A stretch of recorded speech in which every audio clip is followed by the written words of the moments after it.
සංඛ්‍යා පද්ධති. සංඛ්‍යා පද්ධති. දැන් ඔයා දන්නවා මම අර ඉස්සෙල්ලා කිව්වා වගේ අපේ එදිනදා ජීවිතයේදී අපි පාවිච්චි කරනවා විවිධ සංඛ්‍යා පද්ධති. උදාහරණයක් විදිහට ගත්තොත් අපේ සාමාන්‍ය ජීවිතයේදී අපි පාවිච්චි කරන්නේ 0 සිට 9 දක්වා ඉලක්කම් තියෙන සංඛ්‍යා පද්ධතියක්. අපි සපත්තු දෙකක් ගන්න කඩේට ගිහිල්ලා මුදලාලිගෙන් බඩු ගන්නකොට කඩේ මුදලාලි කියනවා සපත්තු දෙකේ ගාණ 2999යි 790යි. අපි කියනවා.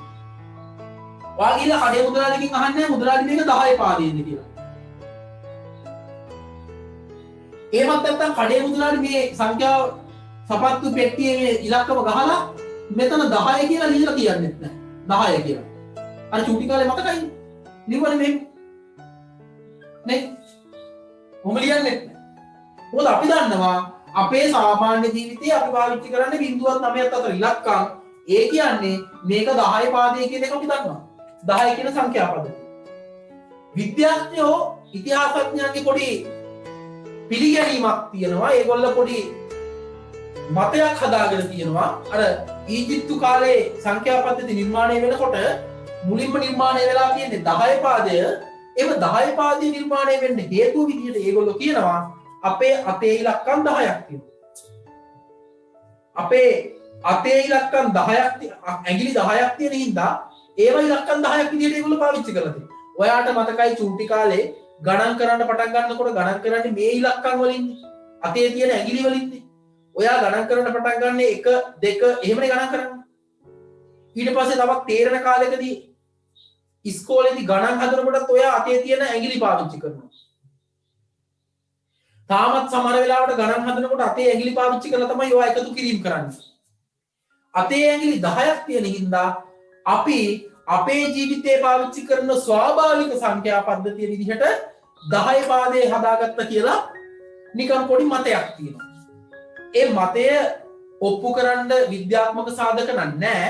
හැබැයි ඒක උපකල්පන වලින් ගොඩනැගිච්ච මතයක්. හරි.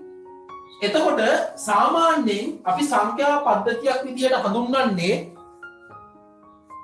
මොකක් හරි ඉලක්කම් සෙට් එකක්. අපි කියනවා සංඛ්‍යා කුලකයක් කියලා. හරිද? පැහැදිලිද මේ කියන කතාව හැමෝටම තේරෙනවද? හැමෝටම තේරෙනවද මේ කියන කතාව? සාමාන්‍ය සංඛ්‍යා පද්ධතියක් කියලා කියන්නේ ඉලක්කම් කුලකයක්, සෙට් එකක්. එතකොට එහෙමත් නැත්නම් අපි මේ කියන ඉලක්කම් සමූහය අපි සංඛ්‍යා පද්ධතියක් විදිහට කියනවා.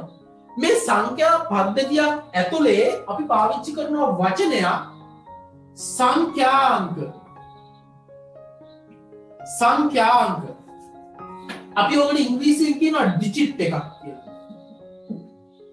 සංඛ්‍යාංකයක් නැත්නම් අපි ඔකට කියනවා ඩිජිට් එකක් කියලා. ඒ කියන්නේ සංඛ්‍යා පද්ධතියේ තියෙන ඉලක්කම් ප්‍රමාණය. දැන් අපි කියනවා 10 පාදයේ ඩිජිට් තියෙනවා කියලා කියනවා 9ක්. බිංදුවේ ඉඳලා 9 වෙනකම්. අන්න එහෙම එකක්. right? එතකොට මේ ඩිජිට් ගාන සංඛ්‍යා පද්ධතියෙන් පද්ධතියට වෙනස් වෙනවා. right? දැන් අපි අපේ සාමාන්‍ය ජීවිතයේ අපි පාවිච්චි කරන සංඛ්‍යා පද්ධතිය 10 පාදයේ කියලා කිව්වා.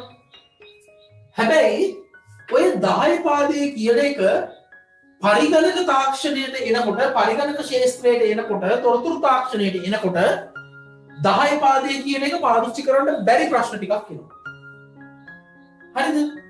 ඒ නිසා විද්‍යාඥයෝ එතනින් එහාට පෙළඹෙනවා මේ 10 කියන සංඛ්‍යා පද්ධතිය මූලික කරගෙන ඒ 10 කියන සංඛ්‍යා පද්ධතියෙන් ව්‍යුත්පන්න වෙච්චි තවත් සංඛ්‍යා පද්ධති නිර්මාණය කරනවා. ස්වාභාවික සංඛ්‍යා පද්ධතිය 10 ඒ 10 කියන සංඛ්‍යා පද්ධතිය පාවිච්චි කරලා ඒ 10 කියන සංඛ්‍යා පද්ධතිය මුල් කරගෙන 10 කියන සංඛ්‍යා පද්ධතිය ආශ්‍රය කරගෙන කෘත්‍රිමව නිර්මාණය කරගත්තු අර 10න් ව්‍යුත්පන්න වෙච්චි තව සංඛ්‍යා පද්ධති නිර්මාණය කරන්න විද්‍යාඥයෝ පෙළඹෙනවා. එහෙම පෙළඹෙන්න හේතුව තමයි මේ 10 කියන එක පරිගණකයක් ඇතුළේ නිර්මාණය කිරීමේ ප්‍රශ්නයක් තියෙනවා. අංකිත උපකරණවල නිර්මාණය කර ගැනීමේ ගැටලුවක් තියෙනවා. ඇයි ඒව වෙන්නේ? දැන් අපි දන්නවනේ අංකිත තාක්ෂණය අංකිත අපි කියනවා ඩිජිටල්.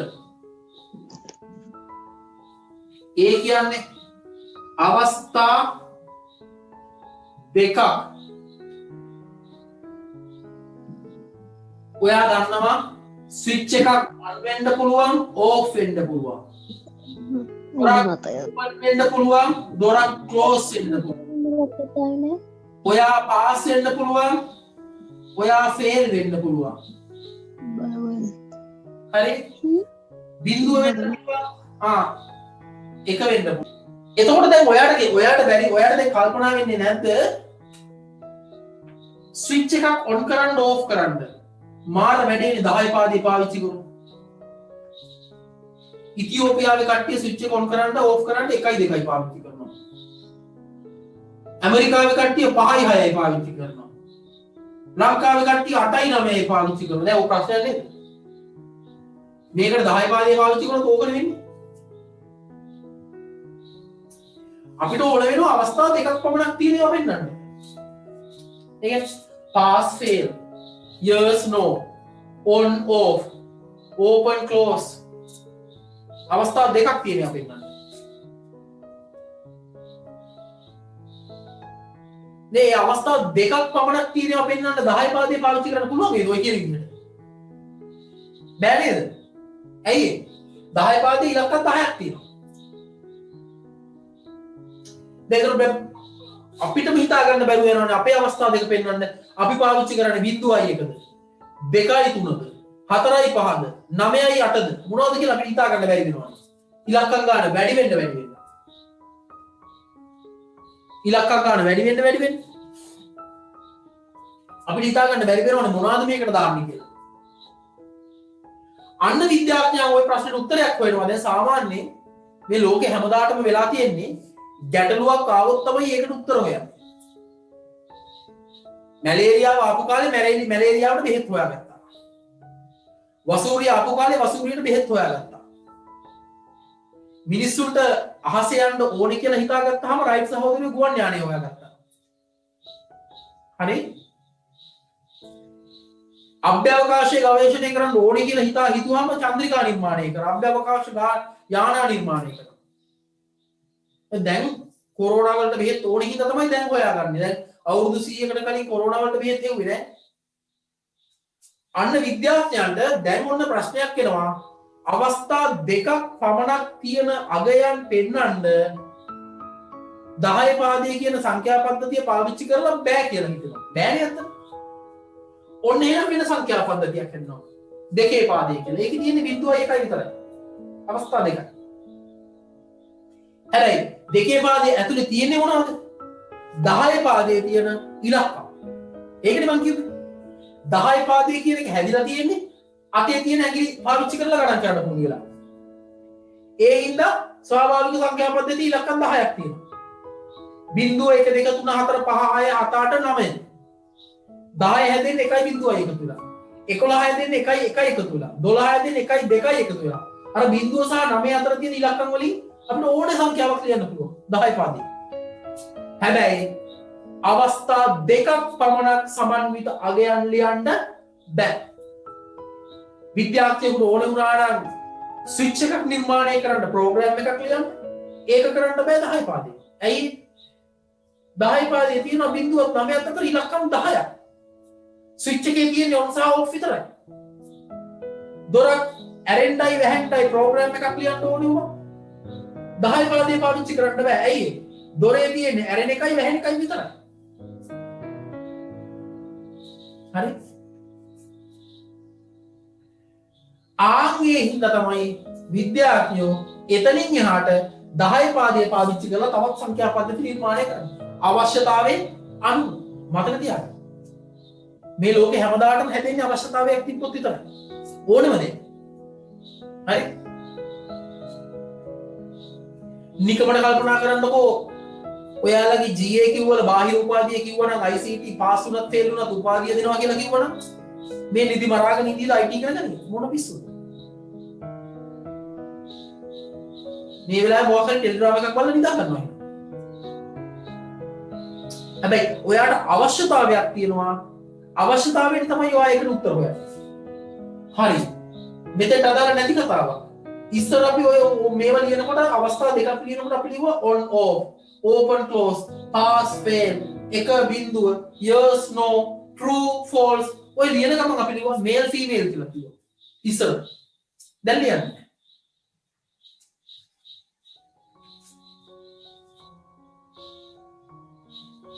ඉස්සර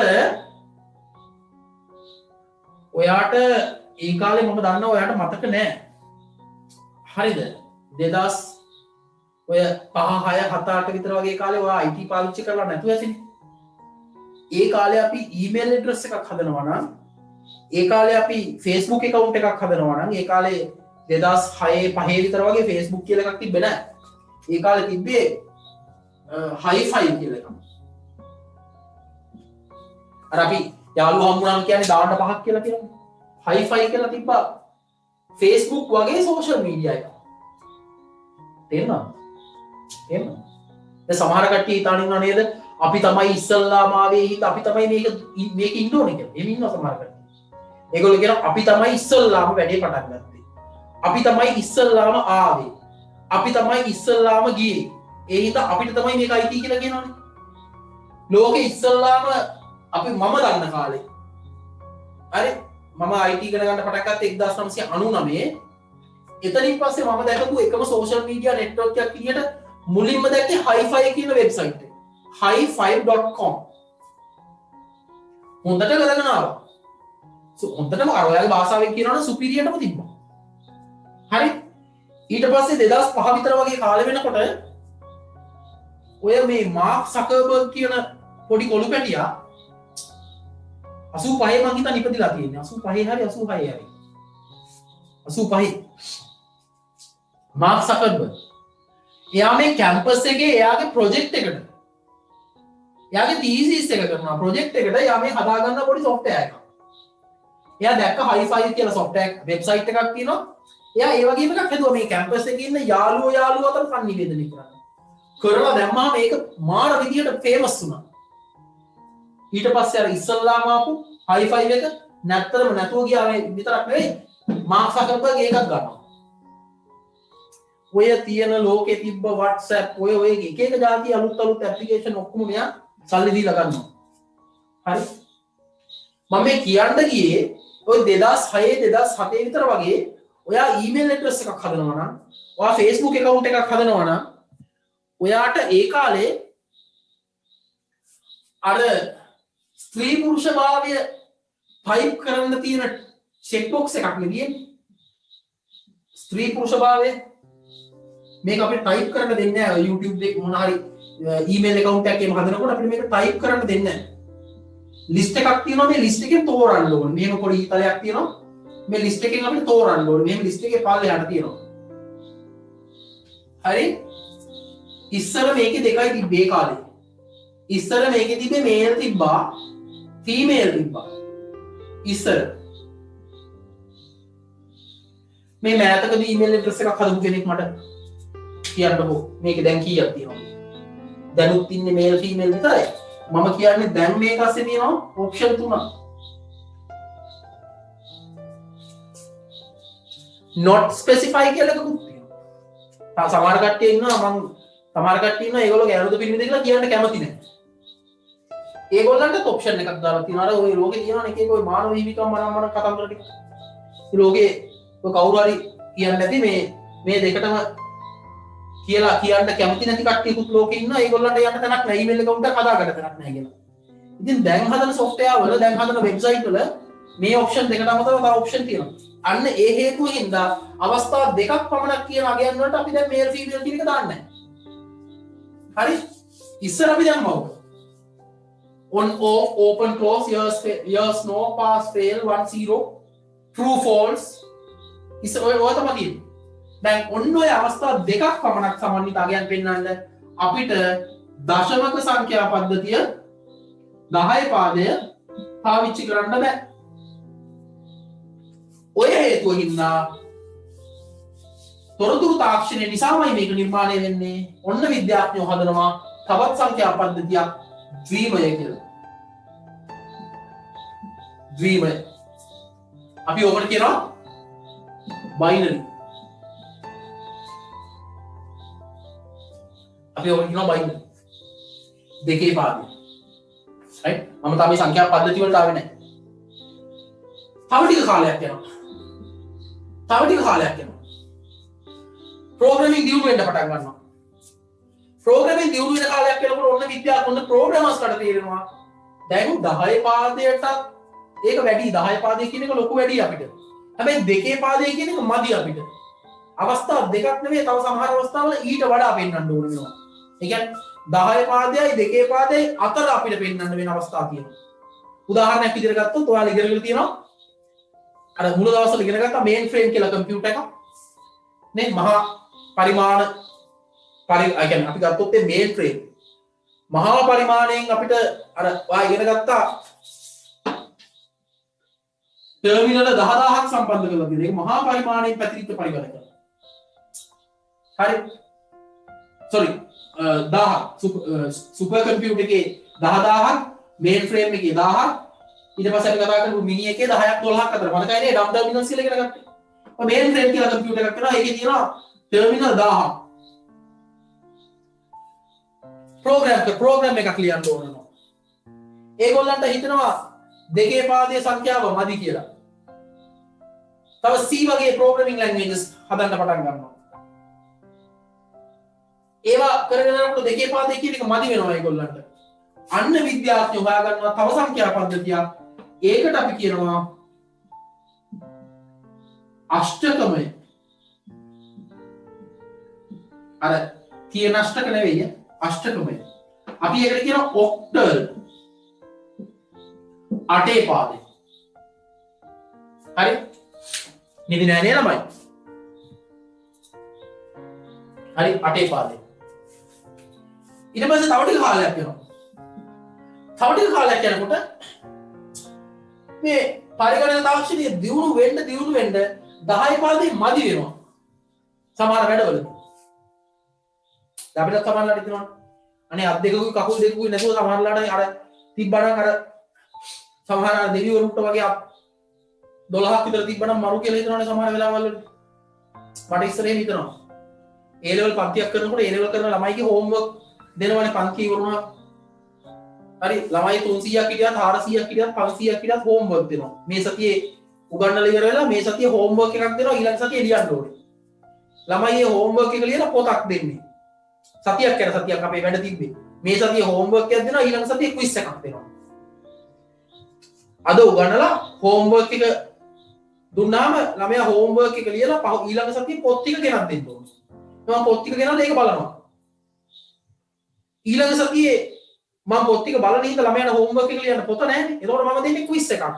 පොඩි ප්‍රශ්න ලියලා ඒකම උත්තර ලියන්න පුළුවන් අර ව්‍යුහගත රචනා වලට එහෙම උත්තර ලියන කොටු පොලයක් එහෙම දීලා quiz එකක්.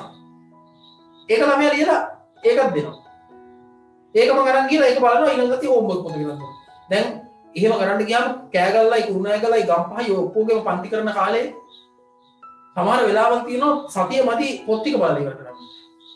හරි. අන්න ඒ වගේ විද්‍යාඥයන්ට හිතනවා මේ දෙකේ පාදේ කොහොමත් මදි, අටේ පාදයක් මදි දැන් 10 පාදේ සාමාන්‍ය ජීවිතේ පාවිච්චි කරන සංඛ්‍යා පද්ධතියකුත් තියෙනවා. හැබැයි ඒක සමහර තැන් වලට මදි කියලා තේරෙනවා. එහම මදි කියලා හිතන තැනකට උදාහරණයක් මම කියන්නම්. මදි කියලා හිතන තැනකට උදාහරණයක් මම කියන්නම්. මේ වෙබ් ඩෙවලොප්මන්ට් වලදී වර්ණ නිරූපණය කිරීම. right? වර්ණ නිරූපණ දැන් මම ඔයාගෙන් අහුවොත් එහෙම මෙතන වර්ණ මොනවද කියලා අහුවොත් එහෙම ඔයා කියයි නිල් පාටයි සුදු පාටයි කියලා. මේ පෑන් එකේ තියෙනවා නිල් පාටයි සුදු පාටයි කහ පාටක් තියෙනවා මේකේ කළු පාට තියෙනවා එහෙම තියෙනවා. දැන් ඔයාට මේක පෙන්නලා අහුවොත් එහෙම ඔයා කියයි කළු පාටක් තියෙනවා සුදු පාටක් තියෙනවා කහ පාටක් තියෙනවා. හරි? හරි සරල වර්ණ. හැබැයි මම මේකේ අග පිටුව පෙරලා ලබන් ඇහුවොත් එහෙම මේකේ තියෙන පාටවල් කියන්න කියලා කිව්වොත් එහෙම දැන් ඔයාට හරි ප්‍රශ්නයක් තියෙනවා. දැන් මේකේ නිල් පාට තියෙනවා. මේ හරියේ තියෙන නිල් පාට ටිකක් කළු මිශ්‍ර නිල් පාටක්. ඒක ටිකක් අඩු වේගෙන එනවා. මේ හරියට එනකොට නිල් පාට ඊට වඩා වෙනස් වෙනවා. මේ හරිය නිල් පාට තව නිල් පාටක්. මේකේ නිල් පාට තව නිල් පාටක්. මේ අකුරු වල තියෙන නිල් පාට තව නිල් පාටක්. එතකොට දැන් ඔයාට තේරෙනවා වර්ණ කියන එක ගත්තාම වර්ණවල මිලියන් ගණන් වර්ණ තියෙනවා. දැන් මේ පරිගණකයක් ඇතුලේ වර්ණ නිරූපණය කරන්නේ ඉලක්කමක් විදිහට. දැන් අපි red green blue කියලා අකුරෙන් කිව්වට කම්පියුටර් එක ඇතුලේ වර්ණ නිරූපණය කරන්නේ ඉලක්කමක් විදිහට. ඇයි අපි කිව්වා පරිගණකයක් ඇතුලේ සියලු දේවල් නිරූපණය වෙන්නේ සංඛ්‍යා විදිහට කියලා. අකුරු විදිහට නෙවෙයි. එතකොට මේක ඇතුලේ වර්ණ නිරූපණය කරන්නේ ඉලක්කමක් විදිහට. එතකොට ඔයාට මේකේ තියෙන දැන් බලන්නකෝ. හරිද? දැන් ඔයා බලන්නකෝ. මම මේ වර්ණ ගොඩක් තියෙන හින්දා මම මේක ඔයාලට පෙන්නන්නේ. දැන් මේ බලන්න. මෙතන කොළ පාට තියෙනවා. පේනවද? මෙතන කොළ පාට තියෙනවා. ඔය අයි අකුර තියෙන තැන කොළ පාට තියෙනවා. දැන් මේ මෙතනත් අයි තියෙන එකේ කොළ පාට වගේක් තියෙනවා. ඒ කොළ පාටේ විවිධ වර්ණවල කොළ පාට තියෙනවා. දැන් ඔයාට තේරෙන්න ඕනේ නේද? අපිට වර්ණ එක එක විදිහට කියන්නේ මෙතන මේ පැත්තේ තව කොළ පාටක් තියෙනවා. මෙතන තව කොළ පාටක් තියෙනවා. එතකොට මෙතන තව කොළ පාටක් නේ. මේක 100ක් තියෙනවා. එතකොට ඔයාට තේරෙන්න ඕනේ නේද මේ වර්ණ කියන දේවල් කලර් එකක නමකින් අපිට කියලා කවදාවත් ඉවර කරන්න බෑ. හරිද? දැන් අපි සාමාන්‍ය භාවිතයේදී අපි දන්නේ රතු පාට දන්නවා, සුදු පාට දන්නවා, රෝස පාට දන්නවා. ඔය පාට රතුයි, සුදුයි, රෝසයි. රතුයි සුදුයි එකතු වෙලා රෝස හැදෙනවා. දැන් ඊට පස්සේ අපි හදා ගන්නවා රෝස පාටවල් ලා රෝස, තද රෝස, ලා රෝස. නේ? අර තියෙනව නේද? එහෙම තියෙන ලා රෝස තියෙනවා. ලා පාට වැඩි. තද රෝස තද පාට වැඩි. ඒවා අපි හදාගන්න. දැන් කම්පියුටර් එකට ගිහිල්ලා වෙබ්සයිට් එකක් හදන ගමන් අපිට ටයිප් කරන්න පුළුවන්ද ලා රෝස, තද රෝස එහෙම කියලා ටයිප් කරන්න පුළුවන්. එහෙම බෑ. එතකොට එහෙනම් අපි කරන්න ඕනේ ඒ වර්ණවලට අදාළ ඉලක්කමක් දෙන්න ඕනේ. ඒ වර්ණවලට අදාළ ඉලක්කමක් දෙන්න ඕනේ. මෙන්න මේ වගේ ඉලක්කමක්. අපි ප්‍රෝග්‍රෑමින් කරනකොට වර්ණවලට ඉලක්කමක් දෙන්නේ කොහොමද? කොහොම කියලා හිතන්නකො. මේ වර්ණ දෙක. මම දන්නේ නැහැ මේ වර්ණ මොනවද කියලා. මම නිකන් ඔය හිතලා ලියුවා මෙන්න මෙහෙම ලියන්න. හරි. දැන් එතකොට විද්‍යාඥයන්ට තේරෙනවා මේ තියෙන වර්ණ ප්‍රමාණය හිතලා බැලුවොත් එහෙම 2 පාදයක් මදි, 8 පාදයක් මදි, 10 පාදයක් මදි. ඔන්න විද්‍යාඥයෝ තව සංඛ්‍යා පද්ධතියක් නිර්මාණය කරනවා. ඒකට කිව්වා ෂඩ් දශමක. ෂඩ් දශමය. නැත්තම් අපි ඒකට ඉංග්‍රීසියෙන් කියනවා හෙක්සා ඩෙසිමල්. හෙක්සා ඩෙසිමල්. ඔන්න සංඛ්‍යා පද්ධතිය දැන් අපි කරගත්තා. උඩම තිබ්බ දශමක. දශමය. අපි කිව්වා ඩෙසිමල්. මේක තමයි අපේ ජීවිතේ පාවිච්චි කරන ස්වාභාවික සංඛ්‍යා පද්ධතිය. ස්වාභාවිකයි. ඊට පස්සේ විද්‍යාඥයන් හිතනවා මේ 10 පාදයේ ලොකු වැඩි කියලා සමහර වැඩවලදී. චූටි වැඩ කරන්න ඕනේ නෝ නිකන් අවස්ථා දෙකක් විතරක් තියෙන ඒවා පෙන්න ගන්න වගේ. විද්‍යාඥයෝ හොයාගන්නවා 10 පාදයේම ඉලක්කම් දෙකක් අරගෙන විද්‍යාඥයෝ මේක හදාගන්නවා. තව ටික කාලයක් යනකොට විද්‍යාඥයන් හිතනවා මේ 10 පාදයට තරම් ලොකු ඒවා ඕනෙත් නෑ. 2 පාදයට වඩා ලොකු එකකුත් වෙන්න ඕනේ. ආන් ඒක වෙන්න මේවා හදන්න විද්‍යාඥයෝ හදාගන්නවා අෂ්ටකමය කියලා. 10 පාදයේ ඉලක්කම්මයි පාවිච්චි කරන්නේ. ඊළඟ ෂඩ් දශමය 10 පාදයට කොළ ලොකු ඒවා පෙන්න ගන්න ඕන. ඔන්න අෂ්ටකමය කියලා එකක් පාවිච්චි කරනවා. හරිද? පැහැදිලිද? තේරුණාද නිදිමතයිද?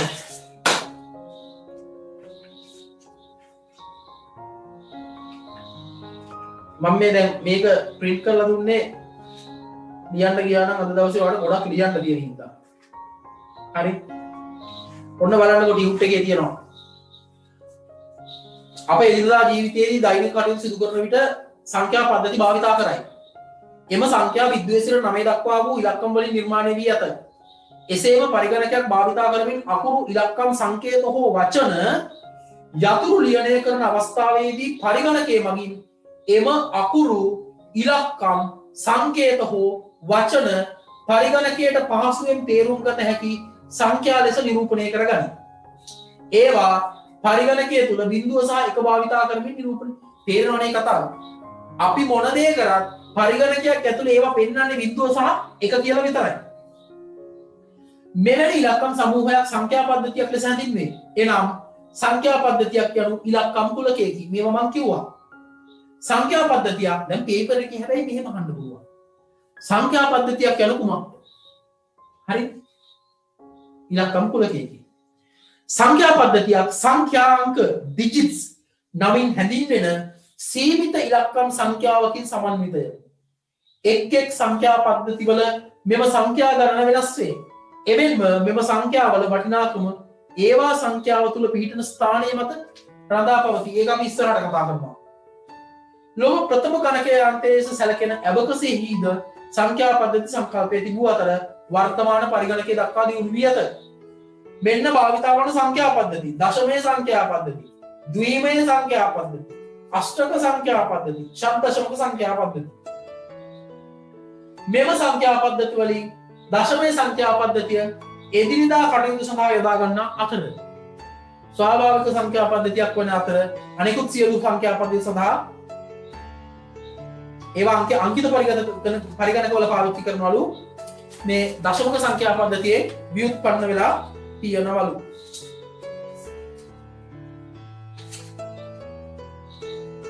right, අපි යමු සංඛ්‍යා පද්ධති වලින් ඉස්සල්ලාම 10 පාදයට.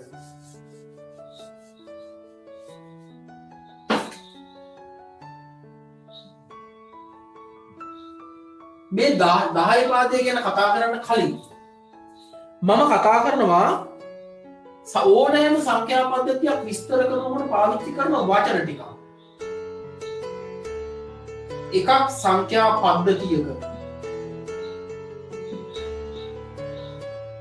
පද්ධතියක පාදය දෙක අයත් සංඛ්‍යා මේවා ඉගෙන ගන්න ඕනේ. හොඳට මතක තියාගන්න. මම මේ කටපාඩම් කරන්නේ නැතුව මීටරයට දාන්න කියලා දෙන්නේ. අයත් සංඛ්‍යාව. ඊළඟ එක විශාලම සංඛ්‍යාව. මේවා ඉගෙන ගන්න ඕනේ.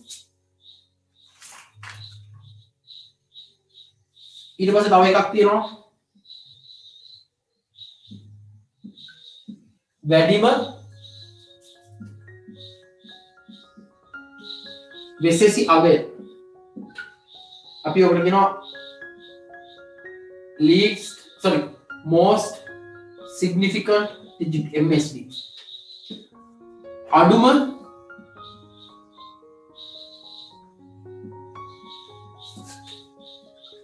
අගය වෙසෙසි අගය. least significant digit LSD. ඕනෑම සංඛ්‍යා පද්ධතියක් ඒක 10 වෙන්න පුළුවන්, 2 වෙන්න පුළුවන්, 8 වෙන්න පුළුවන්, 10 16 වෙන්න පුළුවන්, x වෙන්න පුළුවන්, y වෙන්න පුළුවන්. ඕනෑම සංඛ්‍යා පද්ධතියක මේ ටික හරියට ඉගෙන ගන්න ඕනේ. හරි, මම ඉස්සෙල්ලා කතා කරන්නම්. මේවා තමයි සංඛ්‍යා පද්ධතියක් විස්තර කරන්න පාවිච්චි කරන දේවල්. දැන් ඔයාව විස්තර කරන්න පාවිච්චි කරනෝනේ ඔයාගේ වයස, ඔයාගේ හැමේ පාට, උස. අපි ඔයාලට කියනවා properties කියලා. උපලක්ෂණ. මේ තමයි සංඛ්‍යා පද්ධතියක් විස්තර කරන උපලක්ෂණ. පාදය. අපි ඕකට කියනවා බේස්. ඕකටම තව නමක් පාවිච්චි කරනවා රේඩික්ස්. රේඩික්ස් එක. ඔය රේඩික්ස් එක කියන වචනේ හින්දා තමයි අර ඉස්සර සමීකරණේ a වැඩි කිරීම r වල e බලය කියලා මෙතන r එක දාලා තිබ්බේ රේඩික්ස් කියන්නේ. පාදය රේඩික්ස් එක. බේස් එක. ඕනෙම සංඛ්‍යා පද්ධතියක් ගත්තහම ඕනෙම සංඛ්‍යා පද්ධතියක පාදය කියලා කියන්නේ ඒක තමයි සංඛ්‍යා පද්ධතිය විස්තර කරන්න අපි පාවිච්චි කරන්නේ. ඕනෙම සංඛ්‍යා පද්ධතියක් විස්තර කරන්න අපි පාවිච්චි කරන්නේ පාදය කියන එක. බලන්නකො මේ 10 පාදය. දෙකේ පාදය. මේ පාදය.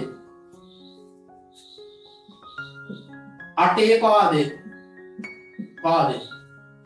ඒ පාදය කියන එක තමයි පාවිච්චි කරන්නේ සංඛ්‍යා පද්ධතිය විස්තර කරන්න. ඒකෙන් තමයි සංඛ්‍යා පද්ධතිය මොකක්ද කියලා විස්තර කරන්නේ.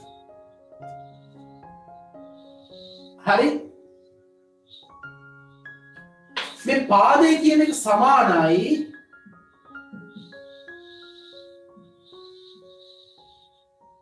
නිරූපණය කළ හැකි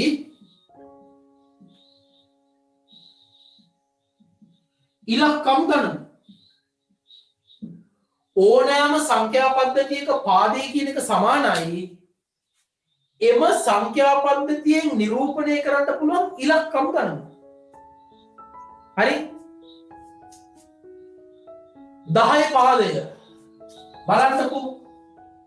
10 පාදය මට කියන්නකෝ ඉලක්කම් කීයක් තියෙනවද? ඉලක්කම් පාදේ 10 ඉලක්කම් කීයද? ගීතිකා පාදේ 10 නම් ගීතිකා ඉලක්කම් කීයද?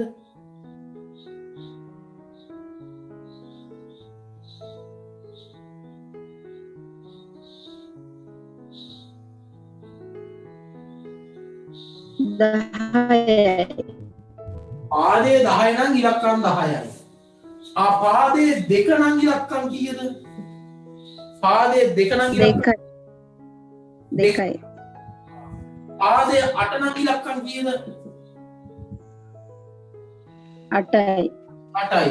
පාදේ p නම් ඉලක්කම් කීයද? පාදේ p ඉලක්කම් p කියලා ගන්නක් තියෙනවා. පාදේ n නම් ඉලක්කම් කීයක් තියෙන්න පුළුවන්ද? ඉලක්කම් n කියලා ගන්නක් තියෙනව නේද? ඈ දැන් ඔය කටපාඩම් කරලා දෙයක් නේද? හරියට මීටරේට දාගන්න. ඕනෑම සංඛ්‍යා පද්ධතියක පාදේ හඳුන්වන නම තමයි ඒ සංඛ්‍යා පද්ධතිය පෙන්වන්න පුළුවන් ඉලක්කම් ගණන. තේරෙනවද කියන්නේ? ඕනෑම සංඛ්‍යා පද්ධතියක පාදය කියන එකෙන් තමයි දැන් කවුරු හරි කෙනෙක් අහනවා පේපර් එකේ හරි පේපර් එකේ අහනවා right ඒ ඕකනේ මම හිම පේපර් එක හදනවා නම් ඔයාලට සෑහෙන පාඩුයි වැඩේ. මම අහනවා නම් ඔය වගේ දේවල් තමයි අහන්නේ ඔයාලව ටෙස්ට් කරන්න. කවුරු හරි කෙනෙක් පේපර් එකේ අහනවා x කියලා සංඛ්‍යා පද්ධතියක් තියෙනවා x කියලා සංඛ්‍යා පද්ධතියක් තියෙනවා මේ x කියන සංඛ්‍යා පද්ධතිය පෙන්නන්න පුළුවන් ඉලක්ක කොච්චරක් තියෙනවද? හරි?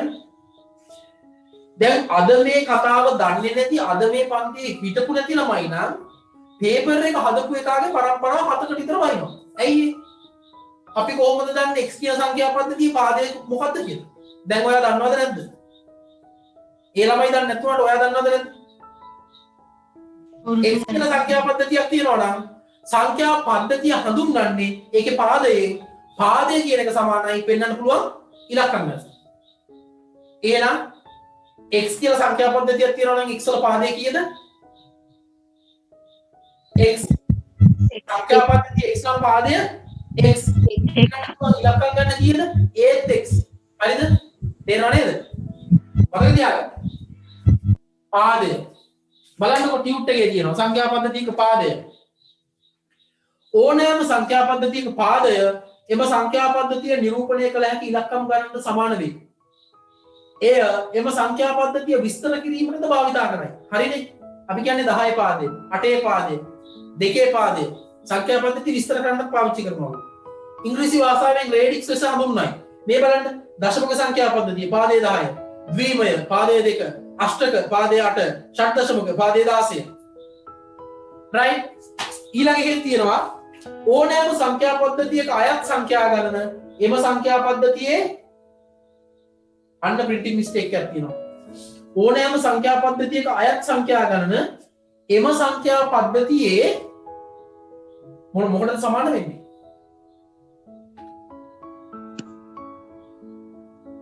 මොකටද සමාන වෙන්නේ? පාදයට. අන්න අක පාදයක් දාලා උඩින් ලියන්න පාදයට. හරිද? මම අය කියන්නේ ඕනෑම සංඛ්‍යා පද්ධතියක පාදය සමාන වෙනවා ඒකෙන් පෙන්වන්න පුළුවන් ඉලක්කම් ගන්න. ඕනෑම සංඛ්‍යා පද්ධතියක් අයත් සංඛ්යා ගන්න එම සංඛ්‍යා පද්ධතියේ පොඩි කාක පාදයක් දාලා ලියන්න පාදයට සමාන වෙනවා. එහෙනම් බලන්න 10 පාදයේ සංඛ්‍යා පද්ධතිය. අයත් සංඛ්‍යා තියෙන්න පුළුවන් 10යි. බිංදුවේ ඉඳලා 9 වෙනකම්.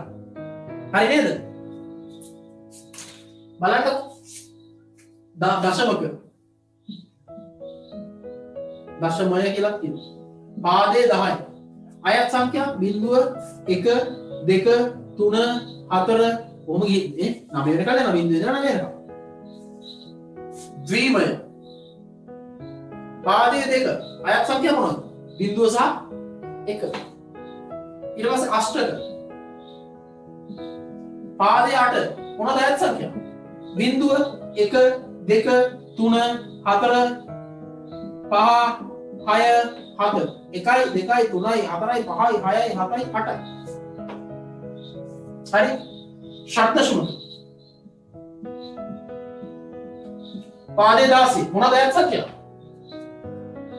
බිංදුවේ සිට 9 දක්වා ඉලක්කම්යි. ඊට පස්සේ 10 කියන එක ලියන්න බෑනේ. 10ට කැපිටල් A 11ට B 12 C 13 D 14 E 15 F. බිංදුවේ ඉඳලා 9 වෙනකල් ඉලක්කම් 10යි 11 12 13 14 15 16. කොහොමද බලන්න?